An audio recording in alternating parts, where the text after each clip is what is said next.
Les statistiques le démontrent, hein, c'est plus de 60% des Canadiens qui, depuis le début de la pandémie, donc, ont fait des commandes en ligne, par exemple, pour pouvoir s'alimenter avec la nourriture de chez nous, la traçabilité, l'autosuffisance. Ce sont tous des mots, tous des discussions que vous avez sans doute entendues, sinon vous-même alimentées à la maison. Puis c'est un beau projet qui est né justement dans cette première vague de la pandémie, soit le panier québécois. Et on reçoit d'ailleurs le président de cette magnifique initiative, Jean-Baptiste Paganon, qui est avec nous. Bonjour. Et bonjour. Aussi Antoine Sambin, qui est conseiller en mobilité durable chez Jalon, qui a aidé justement pour orchestrer la mise en place de ce panier québécois qui maintenant aussi livre à Laval depuis quelques temps déjà. Je vais commencer avec vous, Jean-Baptiste. Comment est née cette initiative? Si on se replonge il y a un an à peu près, jour pour jour, chez vous? C'est vraiment né d'un contexte pandémique, mais je dirais en même temps, ça a été un projet qu'on avait quelque part, je pense, au fond de notre tête. Vouloir, de manière différente, on avait pour objectif aider dans un premier temps les producteurs et les commerçants québécois à pouvoir commercer avec une plateforme numérique et à pouvoir avoir des moyens, je dirais, actuels, en fait, de pouvoir compétitionner aussi les gros de ce monde. Et puis de l'autre côté, c'était vraiment de rendre accessible. La mission principale du panier québécois aujourd'hui, c'est vraiment rendre accessible les produits frais à Montréal en limitant l'impact écologique. Écologique, ça, ouais. En limitant vraiment nos émissions de carbone, surtout sur l'impact du dernier kilomètre, qui, on le sait, en logistique, est vraiment le nerf de la guerre là-dessus. Ouais. Donc ça a été vraiment nos deux axes, aider les commerçants producteurs dans un premier temps et les artisans agroalimentaires. Et de l'autre côté, pouvoir... et précisons juste une petite seconde, parce que les gens ont aussi beaucoup entendu parler de panier bleu, et oui. Ce n'est pas la même entité. Non, ça a vraiment rien à voir. On va dire que le timing était similaire à quelques semaines près, mais non, c'est pas la même chose, c'est deux choses différentes. On est référencé sur le panier bleu, mais c'est vraiment deux choses différentes. C'est Panier Québécois qu'on doit trouver, Panier Québécois, d'ailleurs, .ca déjà pour le livrer. Et pour vous, chez Jalon, comment vous avez aidé justement Panier Québécois, l'équipe de Jean-Baptiste, à se déployer sur l'île Jésus ici, sur l'île de Montréal également? Jalon est un OBNL qui accompagne l'innovation, les changements de pratiques pour rendre la mobilité plus durable. Et puis, on accompagne un certain nombre d'entrepreneurs au sein d'un programme qu'on a. Et ça, c'est un excellent exemple. Panier Québécois, Jean-Baptiste avait un très beau projet. Et le rôle de Jalon, là-dedans, c'est vraiment d'animer, d'aider à mobiliser les bonnes ressources, donc de trouver les bons contacts éventuellement, de mobiliser les financements, aller chercher un peu d'argent pour soutenir et aider au démarrage du projet. Vous connaissez les programmes, vous connaissez justement les différents développements, démarches qu'on doit faire pour démarrer ce genre d'entreprise-là nécessairement. Exactement. Jalon a une vue assez complète sur les programmes, qu'ils soient au niveau municipal, fédéral ou provincial, et puis une vue aussi sur les différents acteurs. Et donc c'est arriver à fédérer tout le monde pour propulser ce genre de projet. Et de voir quelques mois plus tard comment c'est une réussite, qu'avez-vous à dire de l'entreprise Panier Québécois? J'imagine que vous êtes fiers d'avoir supporté cette entreprise-là. Oui, complètement. Et même dès le début, ils étaient très rapidement très autonomes. Et aller sur Jean Talon, faire ses courses, mais aussi maintenant le faire aussi en ligne, ouais. Ça, c'est un vrai plaisir. Parlons de ça, justement, en ligne. Quand moi, je suis un consommateur, je veux manger québécois, je veux manger des produits frais, c'est important pour moi. Comment je peux vivre l'expérience du marché public, mais sur panierquébécois.ca? Comment ça fonctionne? Aujourd'hui, le principe de la plateforme est extrêmement simple. On a voulu créer quelque chose de vraiment très simple. C'est de retrouver l'expérience marché au travers de la variété de produits dans un premier temps. Donc, on regroupe aujourd'hui plus de 650 produits qu'on retrouve sur le marché Jean Talon, puis on a encore la vocation à pouvoir les augmenter. Et en parallèle, c'est 650 produits et plus de 60 producteurs qui participent au projet. On suit forcément le rythme saisonnier. Donc, on a l'été et la période des récoltes québécoises où là, on a vraiment un flux de produits qui va arriver avec des producteurs également. On attend d'ailleurs ce temps-là avec impatience. Ouais. Mais on a vraiment voulu retranscrire l'expérience marché, faire en sorte d'avoir le plus de variété possible, tout en respectant les saisons et en essayant d'élargir aussi notre territoire le plus possible pour que ce marché puisse vivre. Donc, comme par exemple la saison des asperges qui s'en vient, là, oui. Qui est une des premiers légumes qu'on peut se procurer là, au Québec là, oui.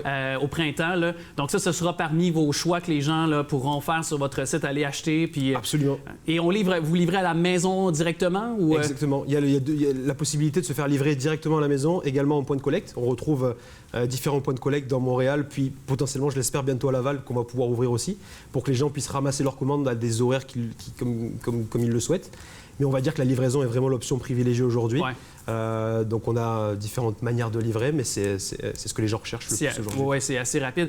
Et je veux m'adresser à vous deux, hein, évidemment, parce que vous êtes à même de constater le développement durable, puis bon, évidemment, de manger à l'année. Est-ce que c'est possible? Est-ce que ce sera possible un jour éventuellement? Parce qu'on a beaucoup parlé d'autosuffisance dans les derniers mois, puis je sais que le gouvernement du Québec veut soutenir des initiatives comme la vôtre, soit Panier québécois, et donner de l'argent justement par le ministère de l'Agriculture et tout ça.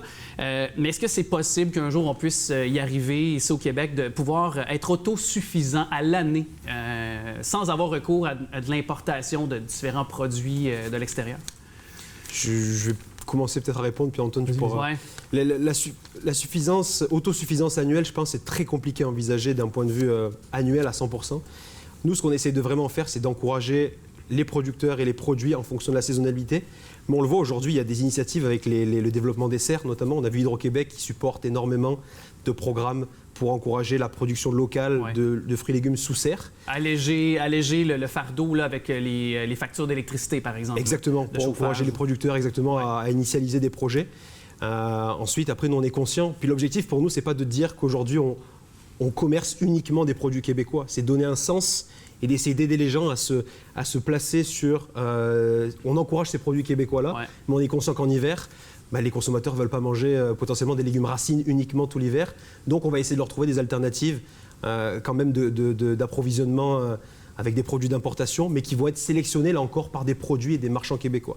Et c'est ça, par contre, qu'on va mettre vraiment en avant, c'est que 100% de nos produits et de tout ce qui passe par notre plateforme a été acheté et a été sélectionné par des commerçants québécois. Ou sinon, ils peuvent être transformés exactement, ici sur le territoire québécois au moins. Tout à fait. Tout à fait. Il peut y avoir certaines composantes d'aliments québécois aussi dans certaines recettes ou certains produits, finalement. Là. Tout à fait. Sans nécessairement l'entièreté, mais au moins, il y aura un peu de ces... pour contribuer, comme vous dites, à l'économie locale. Puis à être sûr qu'il y a ce travail quand même de... Parce qu'on l'a vu, l'importation, il y a le travail de sélection qui est fait derrière. C'est pourquoi est-ce qu'on sélectionne ce produit-là. Il y a différentes manières aussi à l'étranger de produire et de commercer ces aliments. Puis c'est pourquoi est-ce qu'on sélectionnerait ces produits plutôt que les autres. Puis à terme, on a vocation, nous aussi, à pouvoir remonter la chaîne de valeur du produit et être capable d'aller encourager, même à l'étranger, les produits qui sont commercés et produits de la manière la plus écologique et responsable possible. Ouais, puis je me tourne vers vous parce que je veux avoir votre opinion également là-dessus. En complément de ce que vient de dire Jean-Baptiste, ce qui est très important, c'est toute la chaîne d'approvisionnement et c'est justement l'intérêt de Jalon, c'est toute la mobilité durable. Donc il y a la chaîne d'approvisionnement pour venir jusqu'à Montréal ou au Québec. Et puis après, il y a tout, je dirais, l'organisation locale. Et c'est là où le projet de Panier québécois est très intéressant, c'est qu'il y a une première phase de consolidation des commandes. Donc on regroupe des commandes, donc on économise, je dirais, du CO2 grâce à ça. Et puis après, il y a une grande partie des livraisons qui se fait avec un mode décarboné. En l'occurrence, ça peut être des vélos cargo électriques. Et donc, de nouveau, là, on économise des émissions de gaz à effet de serre. On économise aussi de la place dans la rue, donc de la congestion. Donc, c'est toutes ces petites économies ou grandes économies qu'on fait qui sont importantes. Et si j'y vais, parce qu'il nous reste peu de temps, mais quelle est peut-être la prochaine étape dans le développement de Panier québécois? Parce que là, vous nous avez acheminé sur l'île Jésus. C'est possible de commander pour les Lavalloises et les Lavallois, donc des produits. Quelles sont peut-être les prochaines étapes pour votre développement d'affaires? Prochaine étape, c'est vraiment de continuer. On a vraiment 3 axes. Le premier, c'est d'élargir notre offre de produits. Donc la variété via un travail de rencontre avec des producteurs et des commerçants supplémentaires, donc pour élargir la plateforme, élargir l'offre pour la clientèle. Deuxième point, puis c'est là où le travail avec Jalon a vraiment été pertinent dès le début, puis on espère pouvoir le poursuivre, c'est d'étendre et d'élargir notre réseau de distribution via mais de manière responsable, via différents points relais, pour pouvoir rendre accessibles ces produits-là, mais avec des points à la fois de distribution, mais à la fois pour redispatcher ensuite les marchandises de manière responsable et en limitant l'impact via de la consolidation. Et le troisième point, c'est encore une fois d'intégrer le plus possible en amont les producteurs. Les producteurs et surtout aussi le côté durable dans notre manière de faire, aussi bien la préparation dans la logistique interne, de voir comment on peut faire pour le réduire aussi à l'interne dans la préparation. Panierquébécois.ca pour ce qui est évidemment tout savoir puis faire des transactions en ligne. On interpelle les gens, la belle saison s'en vient, on est au printemps. Les semences se font d'ailleurs pour nos agriculteurs, puis nos jardins, tout ça. On a l'intérêt de manger la traçabilité, on le disait. Puis pour Jalon, il nous reste quelques secondes, mais s'il y a un projet citoyen, s'il y a des gens qui nous écoutent, qui ont de l'intérêt à se lancer en affaires dans ce genre peut-être d'entreprise ou autre, mais qui visent le développement durable, comment on peut vous joindre chez Jalon? Le plus simple, c'est de nous joindre via notre site internet, donc jalonmtl.org, et on est vraiment intéressé à tous ces projets d'entrepreneurs liés à la mobilité durable. Avec grand plaisir. Merci beaucoup. Je suis content de vous avoir reçu. Alors, je rappelle Jean-Baptiste Paganon, qui est président du Panier québécois, et M. Antoine Sambin, conseiller en mobilité durable chez Jalon. Merci beaucoup de nous avoir d'être venu et de nous avoir parlé de vos projets respectifs. Merci à vous. Merci. À vous.